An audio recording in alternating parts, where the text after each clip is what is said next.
Il y a la différence entre tomber dans le péché et vivre dans les péchés. Il y a des gens qui tombent dans le péché, il y a aussi des gens qui vivent dans le péché. Celui qui tombe dans le péché, il peut demander pardon après avoir péché, il demande pardon, Éternel, pardonne-moi, et Dieu va lui pardonner et après, il peut continuer sa marche avec Dieu parce qu'il a tombé dans les péchés. Tomber dans les péchés, tout le monde tombe dans les péchés. Mais il y a des gens qui vivent dans les péchés. C'est ça la différence maintenant. Il y a des gens qui vivent dans les péchés. Pour lui, le péché, ça devient sa vie de tous les jours. Donc, il vit dans le péché. Là, ça lui demande pas seulement de demander pardon. Maintenant, ça demande maintenant une repatasse.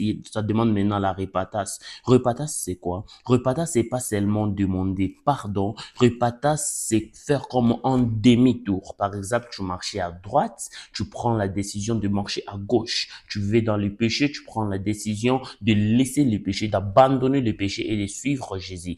Il y a des gens qui vivent dans les péchés. Il y a aussi des gens qui tombent dans le péché. Des gens qui vivent dans le péché. Donc, le péché, ça devient leur vie de tous les jours. Le matin, ils pêchent. Le midi, ils pêchent. Le soir, ils pêchent. Et ces genres de personnes, ça ne te demande pas seulement de demander pardon, mais ça te demande de se répartir, de faire la prière de repentance, de prendre la décision, de changer les côtés. Par exemple, tu marchais à droite, tu prends la gauche. Donc, tu fais comme le demi-tour. C'est ça le repartir. Il y a des gens qui vivent dans les péchés. Alors, pour ceux qui vivent dans les péchés, prendre seulement une décision de dire qu'à partir d'aujourd'hui, je vais suivre Jésus, tu pars vers Jésus et il va te guérir, il va te délivrer dans les péchés. Tu resteras pas seulement l'esclave du péché, tu vas devenir l'enfant de Dieu, tu vas devenir le serviteur de Dieu. Tu vois, parce que la personne qui vit dans les péchés, il vit pas réellement avec Dieu. Mais les gens qui tombent dans les péchés, après avoir tombé dans les péchés, il peut demander pardon à son créateur, il peut demander pardon à son Dieu,